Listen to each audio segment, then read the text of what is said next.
सोलापूर महानगरपालिका अंतर्गत विभागीय कार्यालय क्रमांक 5 या ठिकाणी आज रोजीपासून आम्ही हे मुदत धरणे आंदोलन ला बसलेलं आहे। ह्याचं एकमेव कारण असं आहे की सोलापूर शहरामधील 1 ते 8 2 अंतर्गत सार्वजनिक शौचालय दुरुस्ती करण्याकरिता 7 कोटी रुपये इतके मंजूर झाले होते, परंतु डागडुगी आणि दुरुस्ती करण्याकरिता 7 कोटी रुपये जर मंजूर होत असतील तर एकमेव ह्यामध्ये किती मोठा महाघोटाळा होते दिसून येत आहे। त्याच माध्यमातून आज विभागीय कार्यालय क्रमांक 5 या ठिकाणी यांच्या अंतर्गत 42 लाख रुपये 44,256 रुपये इतके मंजूर झालेले असून मी स्वतः त्या वैयक्तिक संबंधित ठिकाणी जाऊन पाहणी केली।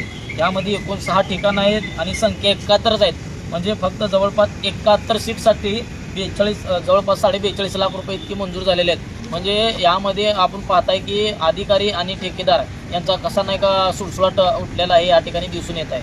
त्याच माध्यमातून दुरुस्तीच्या नावाखाली लाखो रुपयाचा भ्रष्टाचार या ठिकाणी झालेला आहे। त्याच माध्यमातून आम्ही वेळोवेळी पत्रव्यवहार करूनही आज रोजीपर्यंत कोणतीही कारवाई केली नसल्यामुळे परंतु आम्ही मार्चमध्येही नाही का याचा भ्रष्टाचार होण्याची शक्यता नाकारता येत नाही म्हणून पत्र दिलं होतं, त्याच्यावरही अधिकाऱ्यांनी कोणत्या पद्धतीची कारवाई केली नसल्यामुळे आज रोजी आम्हाला या ठिकाणी भ्रष्टाचाराच्या विरोधात कार्यालयाच्या समोरच हे मुदत धरणे आंदोलन बसावं लागलं।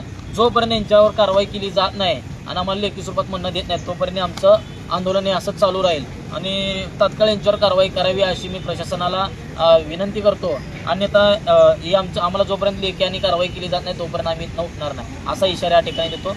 धन्यवाद। जय भीम।